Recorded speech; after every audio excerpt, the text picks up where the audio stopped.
Assalamualaikum, salam Malaysia Madani. Berita wilayah bersama saya Nurul Zahira Razi. Kita ikuti rangkuman berita utama. Kerajaan sedang memperhalusi mekanisme pelaksanaan penyasaran subsidi bahan api RON 95 melalui sistem harga dua peringkat.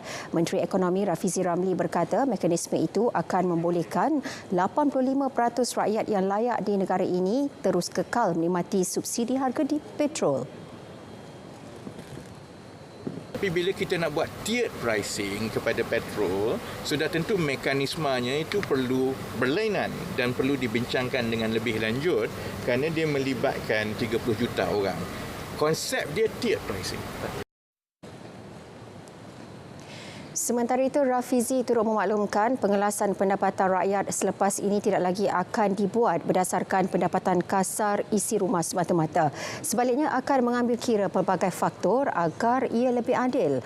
Kaedah baharu yang sedang diteliti kerajaan untuk pengelasan pendapatan antara lain akan mengambil kira pendapatan bersih isi rumah. Syarikat telekomunikasi yang beroperasi di Sabah perlu menyegerakan pengoperasian Menara Jalinan Digital Negara Jendela yang telah siap dibina.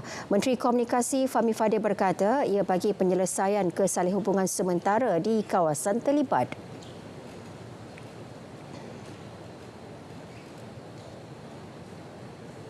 Ada yang akan menunggu pemasangan gentian optik tapi ini akan makan masa. Jadi saya minta supaya dipasang peralatan microwave untuk membolehkan menara-menara ini digunakan segera. Jadi ini kita akan terus pantau dan saya akan berhubung dengan syarikat telco minta untuk bulan Oktober sebagai contoh terdapat lebih kurang 12 menara yang telah dikenal pasti dan saya akan minta dalam 12 ke 15 menara ini syarikat telco bersedia untuk masuk pada kadar segera. Sementara itu, Fahmi turut memaklumkan 2,700 lokasi telah dikenal pasti untuk pembinaan Menara Jendela Fasa 2. Projek Laluan Rel Pantai Timur ECRL sepanjang 48.86 km di Kelantan telah mencapai kemajuan 83.27% setakat September lepas, malah mendahului dua negeri Pantai Timur lain hasil kerjasama baik pelbagai pihak.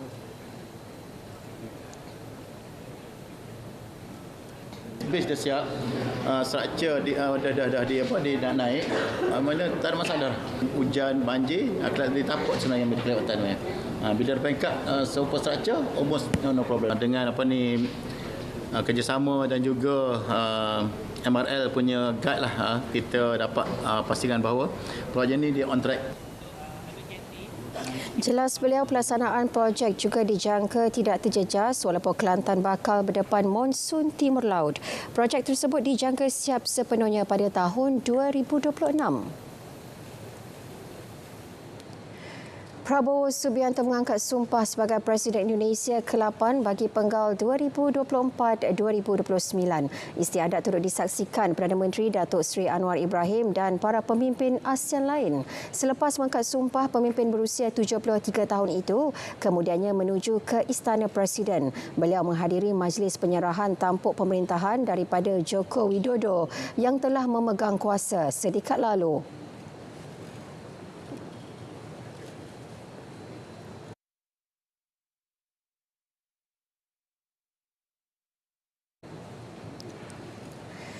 Perkembangan banjir. Semua 469 penduduk terjejas di Perlis yang berlindung di dua PPS dibenarkan pulang ke kediaman masing-masing. Menurut Pengarah Jabatan Kebajikan Masyarakat Negeri Kuchik Kumat Esa, PPS KBN Kuala Perlis dan SK Seberang Ramai ditutup pukul 2 petang tadi.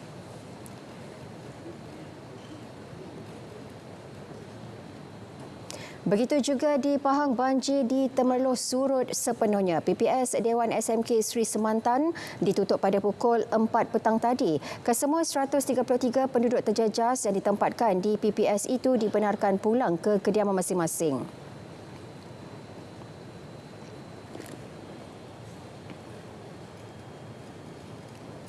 Sementara itu, menurut portal info bencana JKM, 532 penduduk terjejas direkodkan di Perak setakat pukul 4 petang. Mereka berlindung di 7 PPS. Di Selangor pula, 160 orang dipindahkan di 4 PPS dan yang terakhir di Kedah, 109 orang ditempatkan di 2 PPS.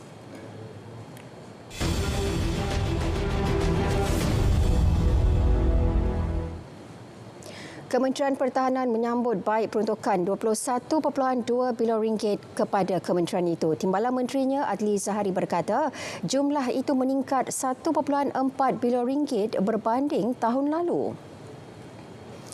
Peningkatan itu merangkumi kerja-kerja selenggara dan pembaikan serta perolehan aset-aset ketenteraan baharu berjumlah 5.8 bilion ringgit.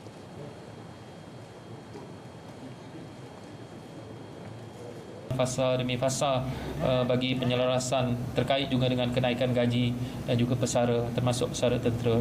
Kita melihat juga kepada pembangunan aset kita, perancangan aset-aset kita dan penambahbaikan kepada kem-kem pertahanan kita. Dan kita tahu kita ada perancangan yang besar kepada sepadan-sepadan kita, pengukuhan sepadan kita dan projek-projek yang sedia ada yang harus kita teruskan dan jayakan supaya kita harap kita benar-benar dapat memenuhi keperluan sebagai kita menyediakan pertahanan untuk masa hadapan untuk kedaulatan, menjaga kedaulatan dan keselamatan negara kita. Kenaikan nilai ambang levi keuntungan luar biasa ke atas buah kelapa sawit akan beri manfaat tidak langsung kepada golongan peneroka. Langkah itu berupaya tingkatkan pendapatan Felda khususnya melalui FGV Holdings Berhad. Seterusnya menambah nilai keuntungan syarikat untuk kesejahteraan warganya. Kenyataan Felda memaklumkan semakan semula struktur julat harga pasaran dan kadar duti ekspor minyak sawit mentah akan bermula pada 1 November nanti. Ia akan pastikan harga pasaran sawit kekal stabil dan memberi pendapatan lebih mampan kepada pekebun kecil dan peneroka.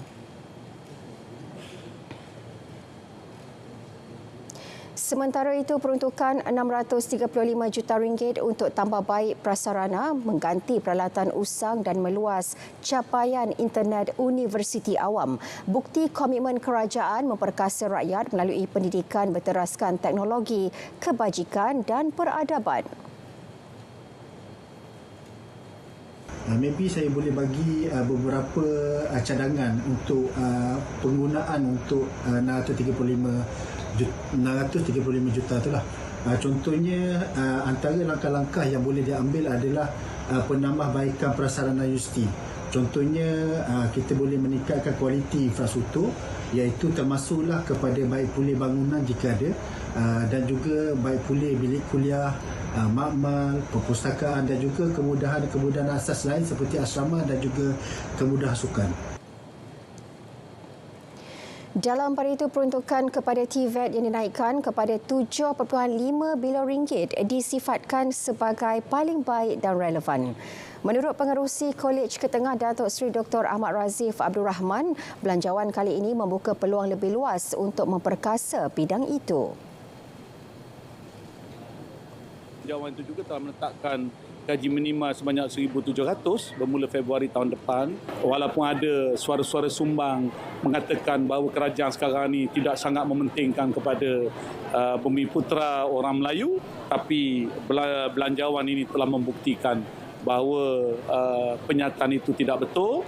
Malah kerajaan masih lagi memberikan keutamaan kepada orang Melayu sehinggakan peluang pendidikan dalam TVET ini telah dipertingkatkan dan dana pendidikan telah diperuntukkan sebanyak 1.2 bilion untuk 77,000 orang pelajar kolej vocasional dan juga sekolah menengah teknik.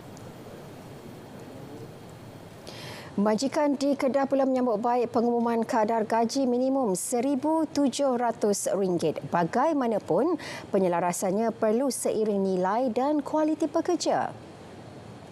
Pengerusi Lembaga Pengarah Mahsuri Medical Center MMC Datuk Seri Azizul Tandik berkata pihaknya telah pun melakukan penstrukturan semula kadar gaji baharu tersebut.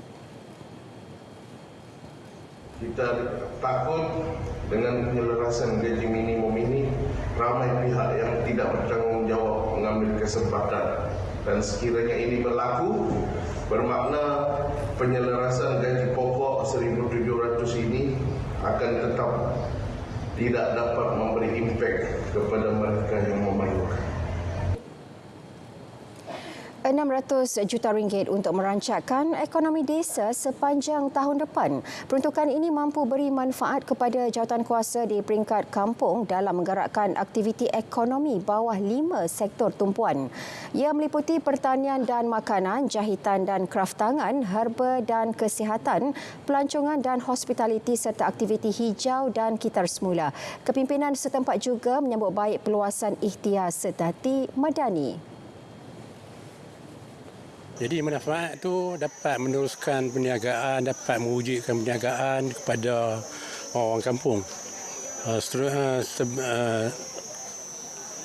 Daripada perniagaan itu, dia dapat memberi faedah kepada keuntungan. Bagi saya, dia bermanfaat untuk orang kampung kita sebab kalau boleh kita nak komuniti kita tu dapat juga apa yang kita pohon ni dapat faedah lah untuk berkampung kita.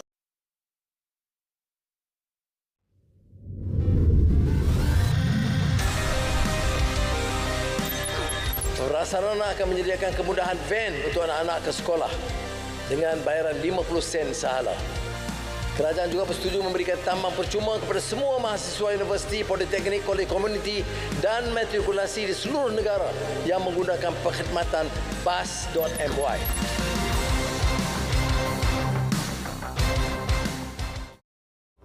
Terlepas dari siaran program-program menarik di RTM, jom saksikan semuanya di RTM Klik.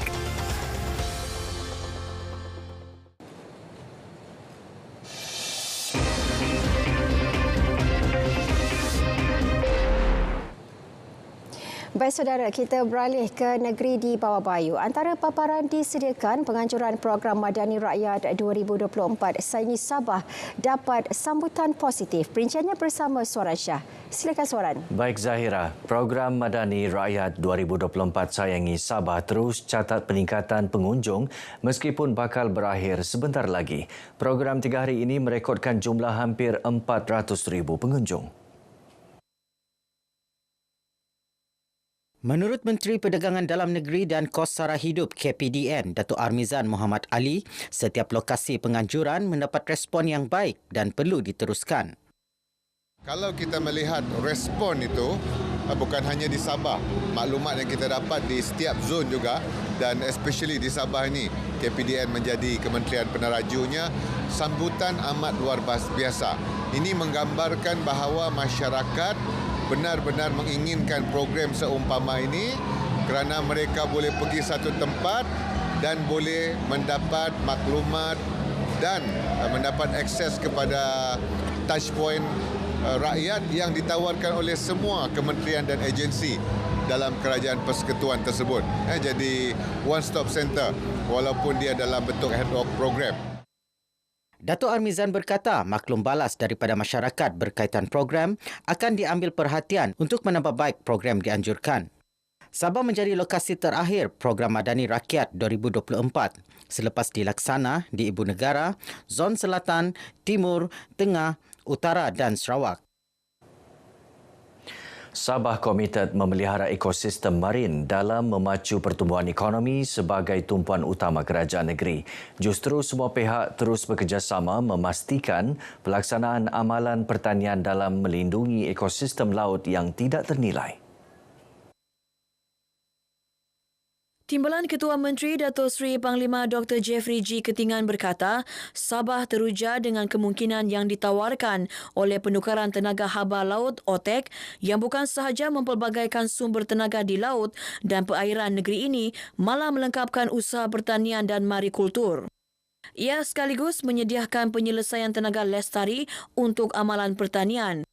Beliau yang juga Menteri Pertanian, Perikanan dan Industri Makanan berucap dalam majlis penutupan Persidangan Ekonomi Biru Antarabangsa Sabah SAIBEC di Kota Kinabalu. Datuk Jeffrey optimis persidangan ini menjadi medan perbincangan dan inisiatif dalam membuka pintu kepada pembangunan sektor perikanan yang mampan, tenaga lautan yang boleh diperbaharui, pelancongan marin dan inovasi dalam marikultur. SciBEC 2024 menjadi medan penting dalam mencari resolusi dan dapatan kajian terbaik penggunaan sumber laut dan sungai secara mampan untuk mencapai pertumbuhan ekonomi yang seimbang. Kerja-kerja merobohkan penempatan atas air di Kampung Sembulan yang terlibat dalam kawasan skim pembangunan semula Bandar Sembulan ditangguhkan. Notis perobohan dijadual pada 14 Oktober dan 1 November ditangguhkan atas dasar keprihatinan kerajaan terhadap beberapa isu yang dibangkitkan penduduk. Timbalan Ketua Menteri Datuk Insinyur Syahelmi Yahya bagaimanapun berkata, terdapat beberapa pemilik lot yang bersetuju untuk merobohkan rumah mereka kerana keadaan struktur yang uzur dan mengundang bahaya. Jadi kerajaan kita adalah kerajaan yang prihatin terhadap isu rakyat. Kita tidak akan membiarkan satu tindakan yang drastik yang menghalau ataupun membiarkan penduduk yang terlibat dalam pembangunan hilang tempat tinggal. Bercakap kepada media katanya, DBKK dan beberapa agensi sedang mencari formula terbaik bagi memastikan pembangunan semula Kampung Sembulan tidak menjejaskan penduduk. Secara dasar, penduduk Kampung Sembulan bersetuju dengan pembangunan semula selagi syarat penempatan dan pampasan dipenuhi. Pasar Malam Api-Api Kota Kinabalu menjadi perintis kepada program komuniti tanpa tunai di Kota Kinabalu. Program diperkenal bagi membolehkan masyarakat beralih kepada kaedah pembayaran lebih moden dan efisien. Mayor Bandaraya Kota Kinabalu Datuk Seri Dr. Sabin Samitah berkata, menerusi sistem tersebut bukan sahaja memberi kemudahan kepada pengguna, malah melindungi peniaga daripada risiko kecurian dan kerugian, sekaligus menyediakan rekod transaksi yang lebih tersusun serta memudahkan peniaga menguruskan kewangan.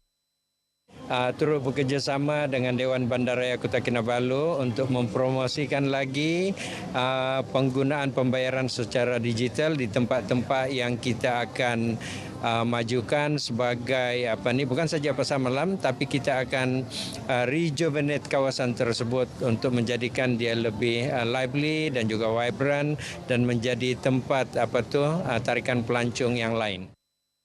Beliau bercakap kepada media selepas majlis pelancaran program BSN Cashless Society di Pasar Malam Api-Api Kota Kinabalu.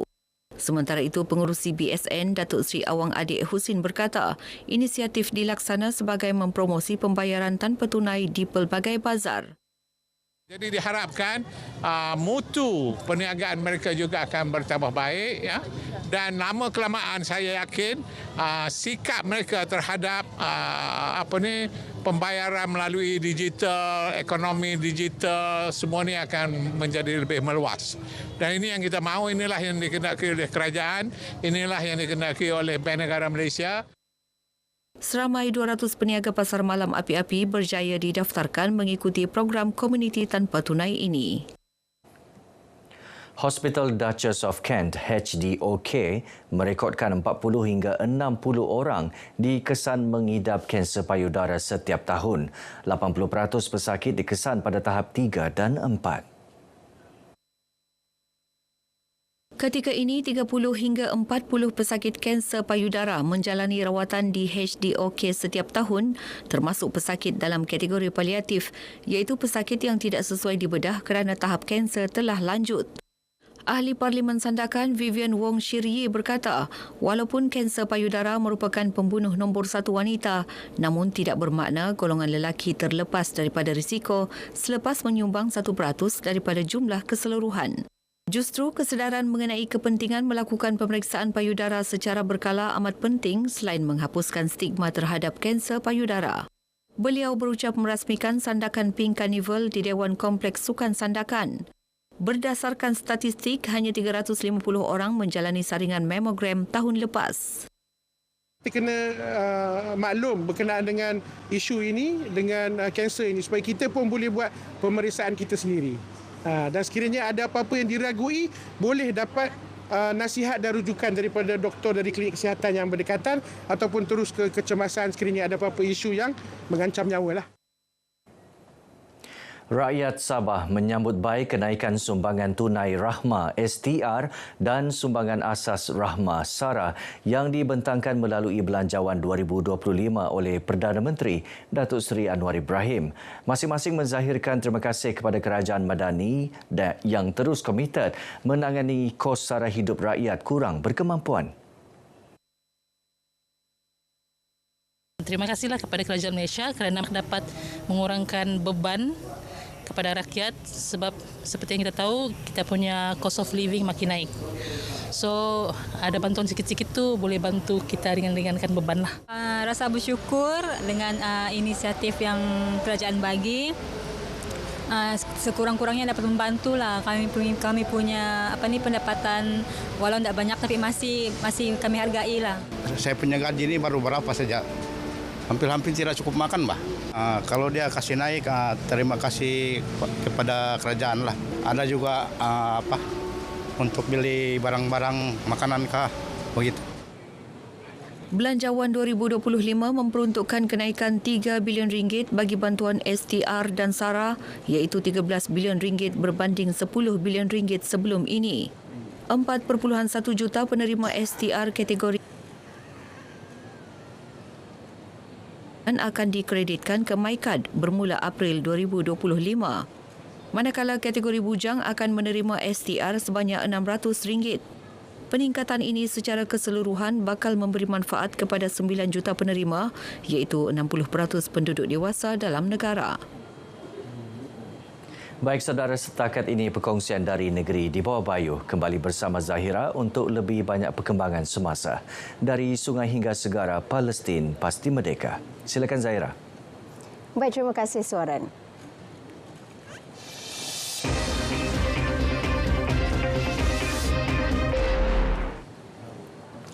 Belanjawan 2025, Premier Sarawak terima peruntukan pembangunan dengan tangan terbuka. Itu antara paparan dari Bumi Kenyalang. Perinciannya bersama Bumawin di Kuching. Silakan Buma. Baik, terima kasih Zahira. Sebelum itu kita ke perkembangan insiden perahu karam di Sungai Sarawak. Mangsa tragedi perahu regata karam dari Pusat Muhammad Afiq Isyamuddin Azhari, 26 tahun, antara yang terawal selesai menjalani bedah siasat tengah hari tadi. Jenazah Allahyarham meninggalkan Jabatan Perubatan Forensik Hospital Umum Sarawak sekitar pukul 1.35 tengah hari dan dibawa untuk dikebumikan di Kampung Tengah Tambak di Pusat. 4 lagi jenazah dimaklumkan akan dibawa balik dan dikebumikan berdekatan kampung halaman masing-masing. Allahyarham Muhammad Iqmal Samael 34 tahun ke Kampung Tanjung Bundung, Samarahan. Allahyarham Muhammad Khairul Bidin 26 tanah perkuburan Kampung Rangawan Sadung Jaya. Allahyarham Majuri Maharuf 32 tahun Kampung Baru Balingian Mukah dan Allahyarham Muhammad Khairul Hisam Kasturi 23 Kampung Rebak Asajaya. Ahli keluarga mula memenuhi kawasan luar Jabatan Perubatan Forensik Hospital Umum Sarawak sejurus menerima berita penemuan mangsa sekitar pukul 7 pagi tadi. Dalam kejadian 3.30 petang Jumaat lalu, 5 daripada 16 pendayung dari Unit Keselamatan dan Penguatkuasaan Negeri UPKN Sarawak hilang selepas perahu latihan mereka di badai ombak kecil dari kapal nelayan yang menyebabkan perahu tersebut dimasuki air dan akhirnya karam. Baik, Sarawak menerima peruntukan pembangunan Belanjawan 2025 yang diumumkan oleh Perdana Menteri Datuk Seri Anwar Ibrahim dengan tangan terbuka. Premier Datuk Patinggi Tan Sri Abang Johari Tonapeng berkata beliau tetap menyambut baik pengagihan yang telah diberikan oleh Kerajaan Persekutuan. Walaupun kurang daripada Sabah tak apa, saya rasa bahawa setidaknya kita ada bantuan daripada Kerajaan Persekutuan dalam kita membangunkan sektor-sektor yang penting. Beliau menyatakan demikian kepada media ketika diminta memberi reaksi terhadap Belanjawan 2025 selepas sesi Town Hall Sarawak agenda bersama Premier Sarawak bersempena Lan Berambai Anak Sarawak 2024 di Kuala Lumpur. Saudara, Belanjawan 2025 untuk Sarawak disifatkan sebagai belanjawan madani yang menitikberatkan pembangunan utama di negeri ini. Timbalan Menteri di Jabatan Premier Sarawak bagi Undang-Undang MA63 dan Hubungan Negeri Persekutuan, Datuk Sharifah Hasidah Said Aman Ghazali menzahirkan terima kasih kepada Perdana Menteri Datuk Seri Anwar Ibrahim atas peruntukan belanjawan berkenaan. Ya, memang ada peningkatan dari dulu belanjawan, tapi ini adalah belanja madani ya. Dan saya nak ucap tahniahlah kepada Yang Berhormat Perdana Menteri ya atas belanjawan yang komprehensif. Jelasnya, Sarawak menerima peningkatan peruntukan sebanyak 5.9 bilion ringgit dalam belanjawan 2025 berbanding 5.6 bilion ringgit pada tahun sebelumnya. Beliau menyatakan demikian kepada pemberita selepas menyempurnakan program Pink Aerobik sempena Hari Kanser Payudara Sedunia di Kuching. Datuk Sharifah Hasidah berkata program tersebut penting bagi memberi kesedaran dalam menggalakkan wanita menjalani pemeriksaan awal untuk kanser payudara dan cervix. Lebih 100 peserta mengambil bahagian dalam senaman aerobik tersebut. Sementara itu, pengurangan subsidi pendidikan di peringkat pengajian tinggi perlu dilaksanakan dengan teliti mengambil kira perbezaan pendapatan antara negeri-negeri maju dan Sarawak. Menurut Ahli Dewan Undangan Negeri Adun Jengamah, Anyi Jana yang juga bekas pendidik, menegaskan golongan T15 atau T20 di Sarawak masih memerlukan subsidi untuk anak-anak mereka melanjutkan pelajaran. Walaupun bersetuju dengan langkah pengurangan subsidi, beliau tetap menekankan pentingnya kajian menyeluruh agar hanya golongan yang benar-benar mampu diklasifikasikan sebagai tidak layak menerima subsidi. Bila kita tengok jadual-jadual itu, kategori itu dalam negeri-negeri macam apa beza saya tengok tu. Mungkin kategori T20, T15 di Semenanjung mungkin dia lebih tinggi daripada T20 ataupun T15 yang kita ada di Sarawak lah. Beliau berharap Kerajaan Persekutuan dapat mengklasifikasikan pendapatan dengan lebih jelas agar langkah pengurangan subsidi ini sesuai untuk seluruh negara. Dalam pada itu, beliau juga menyambut baik pengumuman dana untuk baik pulih sekolah daif di Sabah dan Sarawak dan berharap ia dapat mempercepatkan usaha di kawasan pedalaman termasuk Ngemah. Beliau ditemui media pada program Ngabas Menua anjuran RTMC Bu di Rumah Tabuh, Nangga Ngungun, Kanawit. Dalam Belanjawan 2025, Perdana Menteri Datuk Seri Anwar Ibrahim memaklumkan purata yuran pengajian setahun bagi penuntut sarjana muda farmasi adalah RM3,000 berbanding kos keseluruhan pengajian yang mencecah RM30,000. Subsidi diberikan tanpa mengira pendapatan keluarga, namun cadangan pengurangan subsidi bagi kumpulan pendapatan 15% teratas boleh membantu menambah baik prasarana sekolah berasrama penuh dan institusi pengajian tinggi awam. 119 usahawan Sarawak berjaya menjana jualan sebanyak RM1.89 juta melalui program bimbingan Institut Keusahawanan Negara Berhad INSCAN tahun ini. Timbalan Menteri Belia Sukan dan Pembangunan Usahawan Sarawak Datuk Dr. Ripin Lamat berkata program itu turut mengangkat 10 usahawan ke tahap perniagaan kecil. Selain itu, 93 peluang pekerjaan dalam industri seperti spa dan bakery juga berjaya diwujudkan. Beliau berkata demikian pada majlis graduasi program berkenaan di Kuching. Turut diraikan dalam majlis tersebut 25 peserta program Startup Coaching. Projek Visi Harapan bertujuan memulihkan penglihatan individu kurang bernasib baik dalam komuniti dengan menyediakan pembedahan katarak secara percuma. Menteri Pengangkutan Sarawak Datuk Seri Lee Kim Shen berkata, program Tanggungjawab Sosial Korporat CSR Hospital Pakar KPJ Miri dengan kerjasama Kelab Lions Club Miri Mandarin bukan sahaja memulihkan penglihatan tetapi mengubah kehidupan individu yang menghidapi katarak. Inisiatif Visi Harapan bukan sahaja memulihkan penglihatan tetapi juga mengubah kehidupan individu yang menghidap katarak secara mendalam. Ini sejajar dengan objektif untuk meningkatkan kualiti hidup mereka yang terjejas serta memupuk penglibatan masyarakat melalui usaha kolektif. Beliau berkata demikian dalam teks ucapannya yang dibacakan oleh Ahli Majlis Bandaraya Miri, Kaunselor Jeffrey Pang pada Majlis Pelancaran Projek Visi Harapan di Miri. Sementara itu, Ketua Pegawai Operasi KPJ Healthcare Berhad, Datuk Muhammad Farid Salim menjelaskan bahawa projek CSR pertama mereka di Miri telah membantu 10 individu yang memerlukan pembedahan katarak. Projek ini yang memulakan saringan pada penghujung Ogos dijangka selesai pada penghujung Oktober ini. Baik saudara, perkongsian itu tadi mengakhiri berita dari Sarawak, dari sungai ke segara, Palestin pasti merdeka. Kita kembali bersama Zahira untuk perkembangan berita selanjutnya. Zahira, silakan. Baik, terima kasih Buma. Baik, bagi perkembangan cuaca seluruh negara langsung bersama Pegawai Met Malaysia Syazwani Yahya. Assalamualaikum dan salam Malaysia Madani. Baiklah, pada ketika ini, rantau negara masih lagi menerima pengaruh angin dari arah baratan dengan kelajuan yang agak lemah. Namun demikian, menjelang 23 Oktober nanti, kelajuan angin dijangka akan bertambah kencang, iaitu boleh mencapai sehingga 50 km sejam dan ketinggian ombak boleh mencecah sehingga 3.5 meter. Oleh itu, Malaysia telah pun mengeluarkan amaran angin kencang dan laut bergelora kategori pertama bagi kawasan-kawasan perkapalan yang bertanda kuning, termasuklah kawasan perairan negara, iaitu kawasan perairan Sabah Barat dan juga Sabah Timur. Amaran ini dijangkakan akan berkuat kuasa bermula 23 sehingga 27 Oktober nanti. Dari sepanjang tempoh amaran berkuat kuasa, keadaan ini berbahaya kepada aktiviti bubuk kecil, sukan serta rekreasi laut. Baiklah, kita teruskan dengan melihat paparan imej gemar radar terkini di mana hujan kini dilihat berlaku melibatkan negeri-negeri pantai timur Semenanjung, iaitu melibatkan bahagian Dungun, Hulu Terengganu dan Besut di negeri Terengganu, Bacok, Pasir Putih, Machang, Tanah Merah dan juga Jeli di negeri Kelantan serta sedikit di kawasan pesisiran negeri Pahang. Keadaan ini dijangkakan akan beransur reda menjelang awal malam nanti.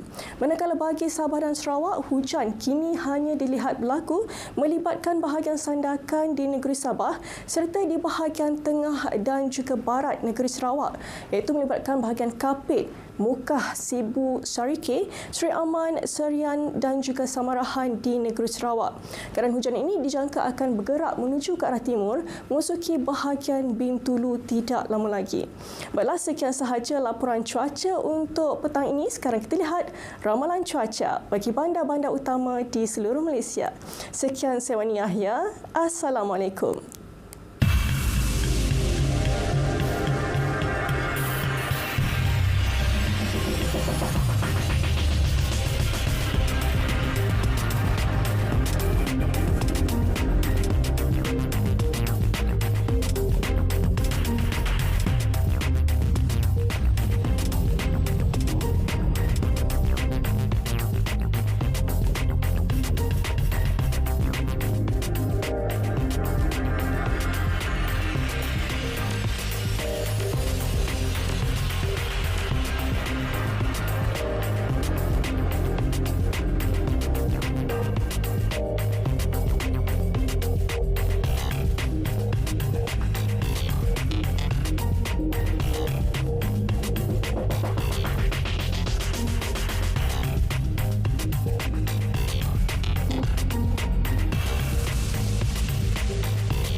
Keselamatan banjir. Dengar maklumat terkini banjir dari media. Bersedia untuk pindah dengan beg keselamatan. Segera berpindah ke pusat pemindahan apabila diarahkan. berpindah awal sebelum banjir lebih teruk. Ikut laluan ditentukan. Laluan singkat mungkin terhalang. Pergi ke tempat tinggi dan selamat. Jangan biarkan kanak-kanak bermain air banjir. Jangan berenang atau berjalan melalui air yang deras. Jalan dalam air menggunakan kayu untuk periksa kedalaman air. Jangan sentuh peralatan elektrik, kabel atau wayar.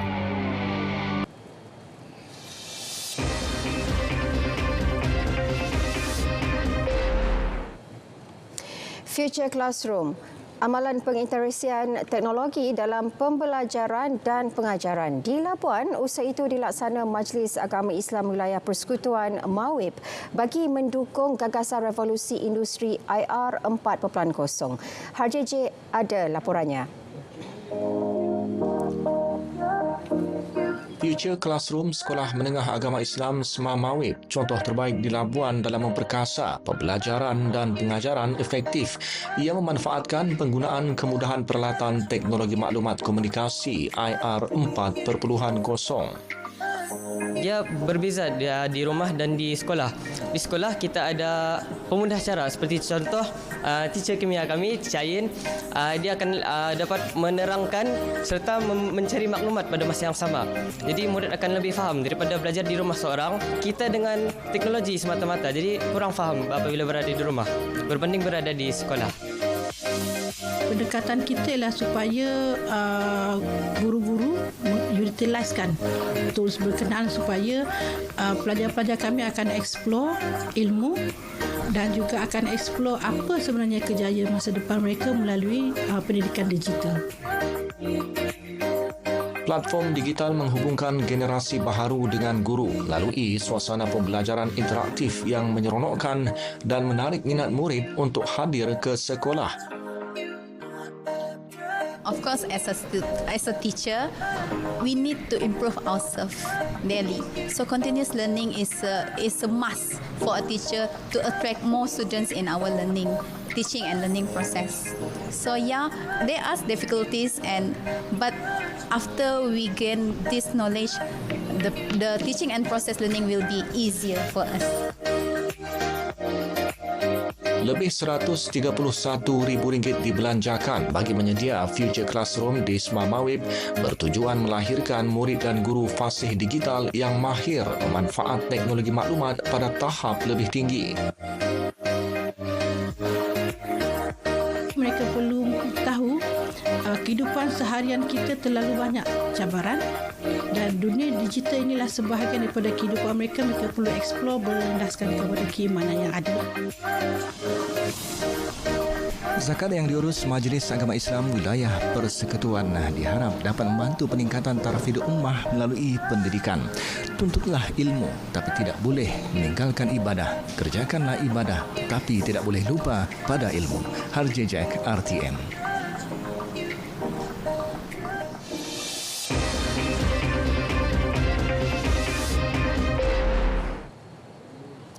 Pahang tawar lokasi strategik dan insentif menarik untuk pembangunan industri halal. Antara paparan berita langsung dari Pahang. Bersama Fatina Suar Rashid, silakan.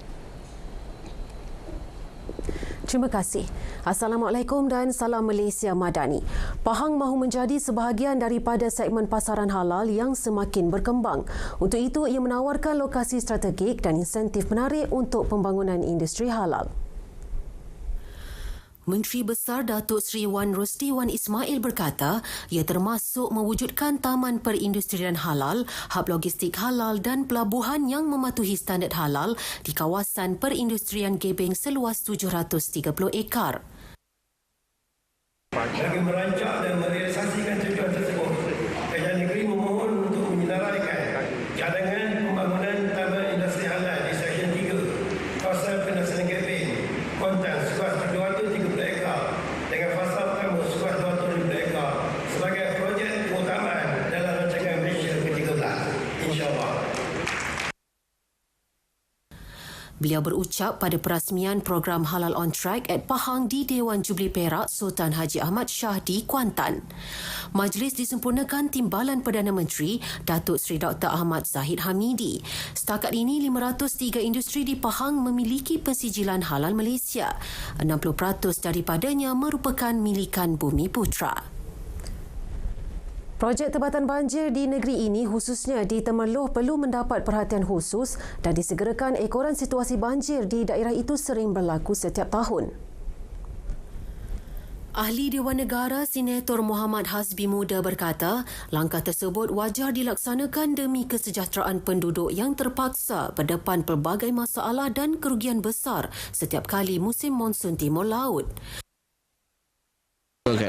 Itu memang saya ingat ada tebatan di Sungai Semantan ke apa, Tanjung Krayon dan sebagainya. Memang Temerloh menerima antara peruntukan yang terbesar untuk projek tebatan banjir. Cuma kita harap ianya dapat disegerakan, dipercepatkan.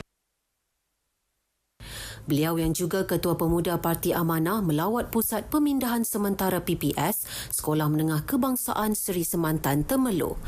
Beliau meminta penduduk terjejas banjir agar mendaftar bagi mengelak tercicir daripada mendapat bantuan wang ihsan. Pembelajaran sepanjang hayat. Berpegang kepada kata-kata itu, 2 pesara guru di Rompin menyambung pengajian dalam bidang automotif di Giat Mara. Meskipun masing-masing menginjak usia 61 dan 65 tahun, namun semangat mereka menuntut ilmu perlu dijadikan contoh kepada golongan muda. Muhammad Aziz Saad 61 atau lebih mesra dipanggil Tok Wan dalam kalangan pelajar Giat Mara Rompin berjaya menamatkan kursus automotif selama 6 bulan bagi sesi Jun hingga Disember 2023. Berbekalkan sedikit minat membolehkan bapa kepada 4 cahaya mata dan 3 cucu ini mengadaptasikan apa yang dipelajari kepada anak-anak muda yang meminati bidang yang sama.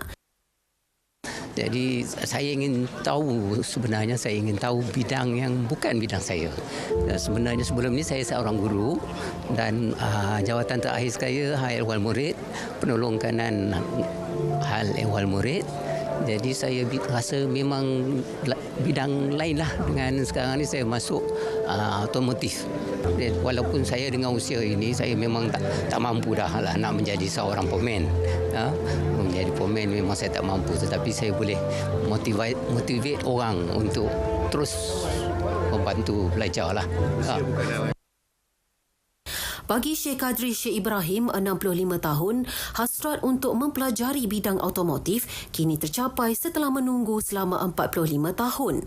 Anak jati Endau Rompin itu pernah menerima tawaran menyambung pengajian dalam bidang automotif pada tahun 1975, namun terpaksa dilupakan atas sebab-sebab tertentu.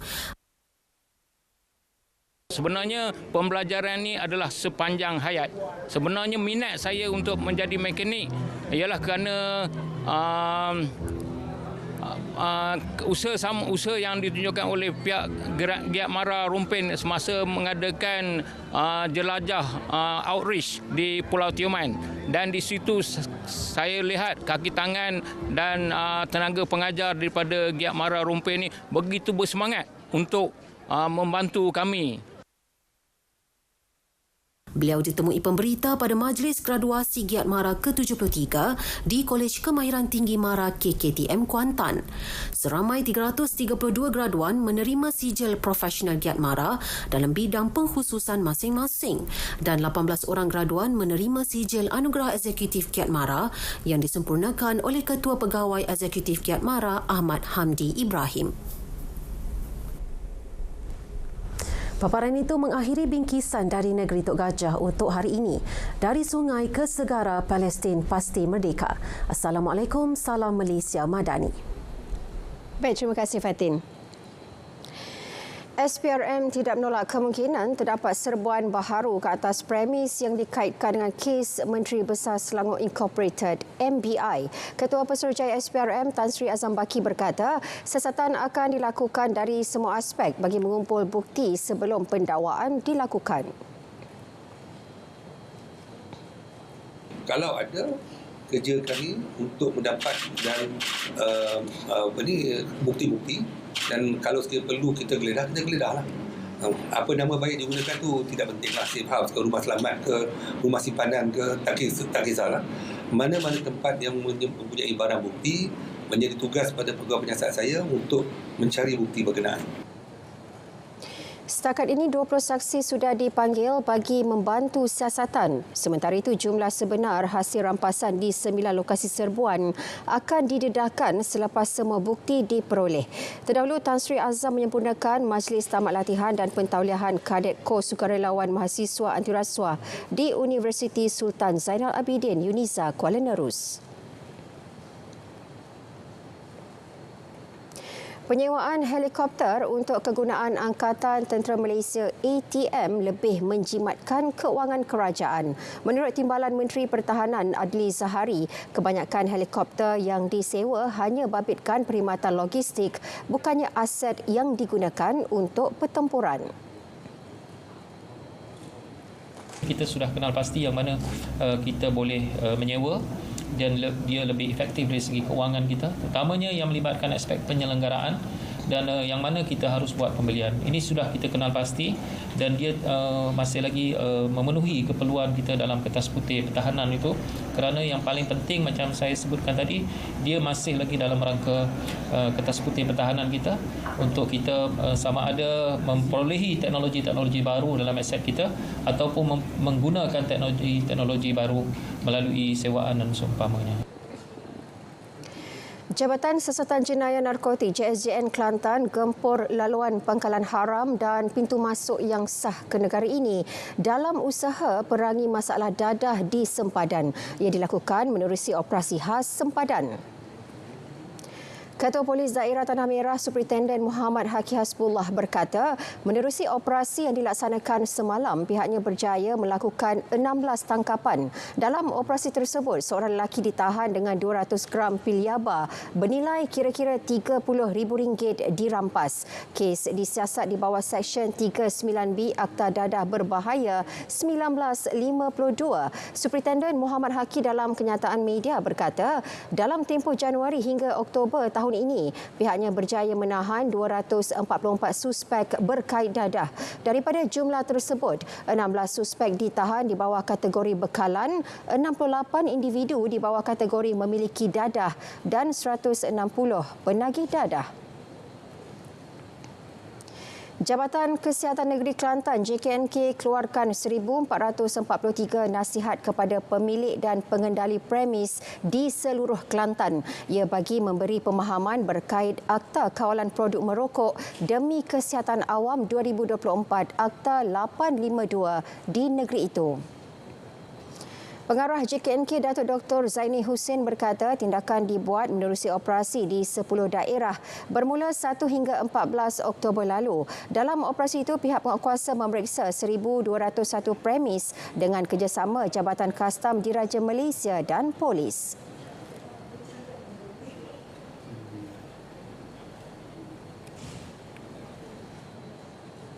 Saya percaya bahawa untuk penguasaan ini kita dalam tempoh 6 hingga 12 bulan ini kita akan lebih pada educational enforcement selain daripada nyatakan bahawa perkara yang kita akan laksanakan secara serta-merta. Jadi itulah saya mohon untuk semua masyarakat khususnya Kelantan ini untuk menyokong dalam akta ini. Akibat tanaman sara diri yang diusahakan bagi menghadapi musim tengkujuh sering diancam gajah liar. Komuniti orang asli di Pos Bihai, Gua Musang hidup dalam kebimbangan. Hasil tanaman tersebut sepatutnya sudah dapat dituai pada bulan November atau Disember ini, namun musnah akibat gajah liar.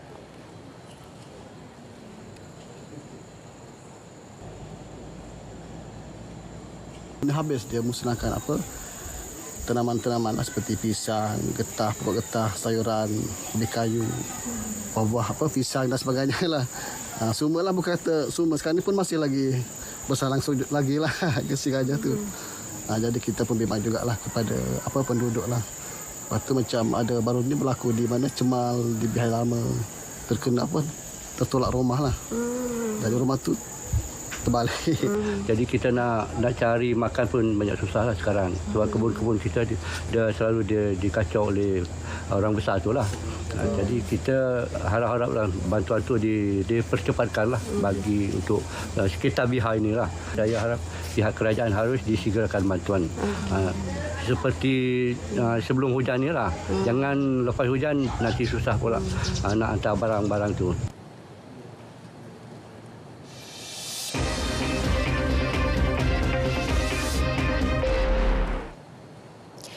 Pelbagai tong mengandungi cecair dipercayai sisa kimia dibuang di kawasan ladang sawit milik penduduk di Bukit Pelanduk, Port Dickson.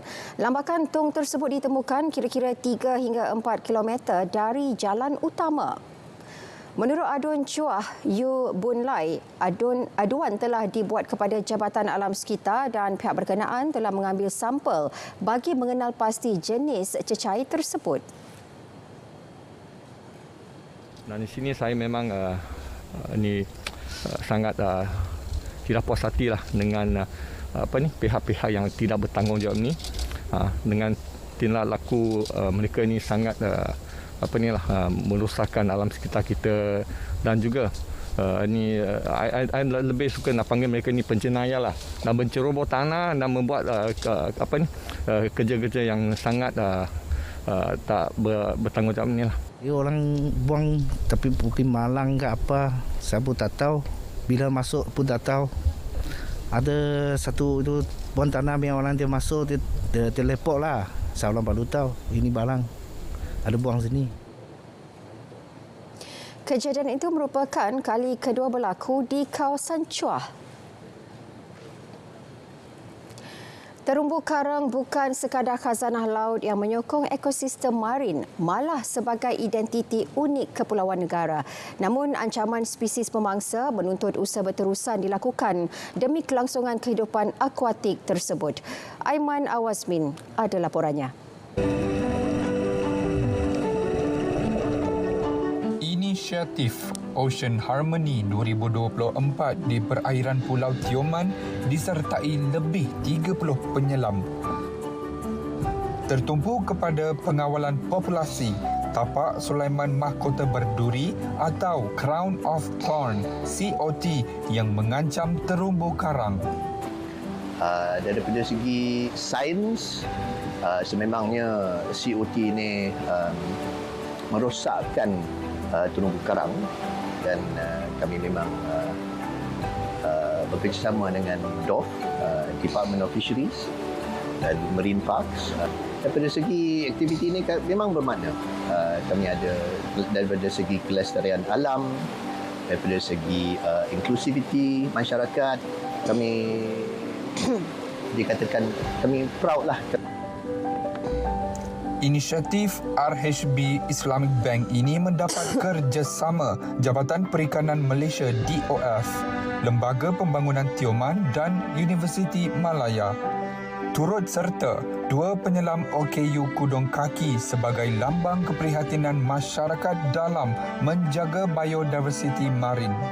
Program seperti ini memanglah diharapkan memberi kesedaran kepada orang awam, di mana ini adalah salah satu cara untuk orang awam mengenal dan mengetahui kepentingan taman laut dan juga kepentingan biodiversiti marin yang berada di sekitar kita. Program-program ini juga mendedahkan bagaimana usaha pemeliharaan yang dijalankan oleh Jabatan Perikanan sendiri. Penyuntik berisi cecair cuka menjadi alat digunakan untuk membasmi COT.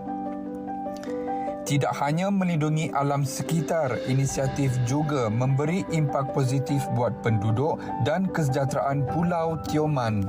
Menjaga kelestarian alam ni sebenarnya impak dia sangat besar. Kita nampak mungkin kepada koral saja, tetapi sebenarnya dia memberi impak yang besar kepada keseluruhan ekosistem. Jadi ini adalah usaha yang sangat baik, iaitu Lembaga Pembangunan Tioman dan juga penduduk menyambut baik usaha yang dijalankan oleh pihak korporat ini.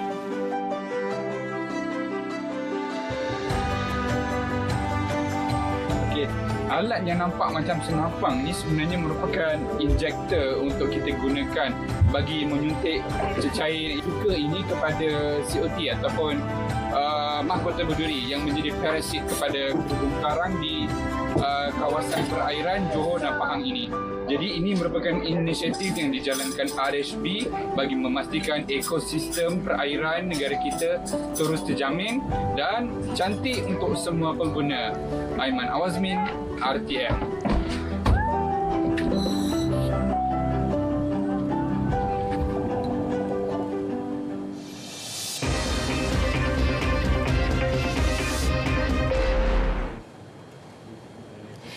Prihatin dengan kejadian banjir yang melanda beberapa kawasan di daerah Baling Kedah, Islamic Aid Malaysia IAM dengan kerjasama Equity Nasional Berhad Equinas tampil hulurkan bantuan sumbangan kepada 200 keluarga yang terjejas.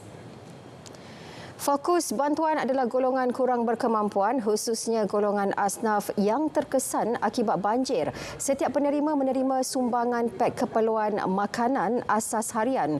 Program ini adalah inisiatif bantuan kecemasan di bawah program Iltizam bersama Equinas. Sementara itu, penerima sumbangan berterima kasih di atas keprihatinan IAM dan Equinas terhadap nasib penduduk. Kerana memberi bantuan kepada saya dan juga penduduk-penduduk di sekitar yang terlibat kena banjir. Dan kami di sini pun banyakkan penduduk di sini, banyakkan penoreh getah. Sebab masyarakat ini musim hujan. Saya kepada Islamic Aid Malaysia bersama Equinas dalam beri bantuan kepada kami. Kerana kami pun tak dapat meroreh dalam 5 hari ini, hujan tak berhenti. Jadi banjir sangat teruklah daripada selalu. Bagi memudayakan gaya hidup sihat dan aktif, Jabatan Belia dan Sukan Negeri JBSN Perlis ambil inisiatif melaksanakan program Jalan untuk Sihat melibatkan komuniti setempat. Ia dilaksanakan sebanyak 3 siri melibatkan UiTM Cawangan Perlis, Dataran Kangas Street Art dan Kampung Ulang. Program disertai lebih 500 peserta daripada pelbagai peringkat usia. Kita ambil kaedah berjalan lah. Dan mana kita tahu faedah untuk berjalan ni ada macam-macam. Dia selain dia boleh menurunkan berat badan, dia juga boleh mengurangkan kadar risiko kanser dan juga dia boleh meningkatkan mood seseorang itulah. Kita di mana program ni juga kita tak perlu memerlukan kos yang tinggi lah. Kita hanya mengamalkan 3M iaitu murah, mudah dan juga menarik. Sangat-sangat memberi manfaat kepada orang kampung. Terutama sekali rakan-rakan warga Mah yang turut bersama-sama dalam program Jalan untuk Sihat ni. Dan Kak T mengharapkanlah Kementerian Belia dan Sukan untuk memberi untuk melihat ke depan supaya dapat menambahkan lagi peruntukan untuk program sebegini.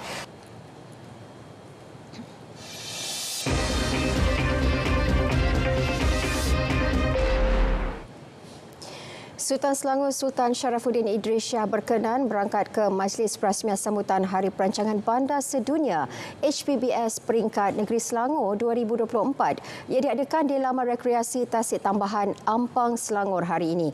Turut berangkat ialah Tengku Permaisuri Selangor, Tengku Permaisuri Nor Rashikin. Ketibaan baginda berdua disambut Menteri Besar Selangor Datuk Seri Amiruddin Syari, hadir sama Esko Kerajaan Negeri, Ketua Pengarah Plan Malaysia Datuk Alias Ramli dan Pengarah Plan Malaysia Negeri Khairuzaman Ibrahim.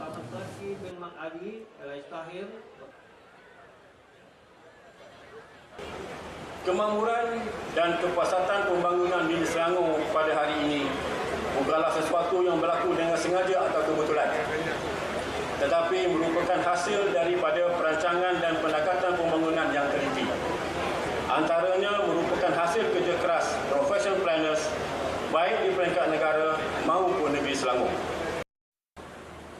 Pada 1 September 1900, Selangor telah Sultan Sharafuddin dan Tengku Nor Rashikin meluangkan masa hampir 2 jam pada majlis tersebut. HPBS diadakan pada setiap 8 November di seluruh dunia bagi meraihkan profesion perancang bandar. Sambutan HPBS di peringkat persekutuan dijadual berlangsung di Putrajaya pada 28 Oktober ini. Baik saudara, sekian berita wilayah dari Sungai ke Segara Palestin. Pasti Merdeka. Saya Nurul Sahira Razi. Assalamualaikum. Salam Malaysia Madani.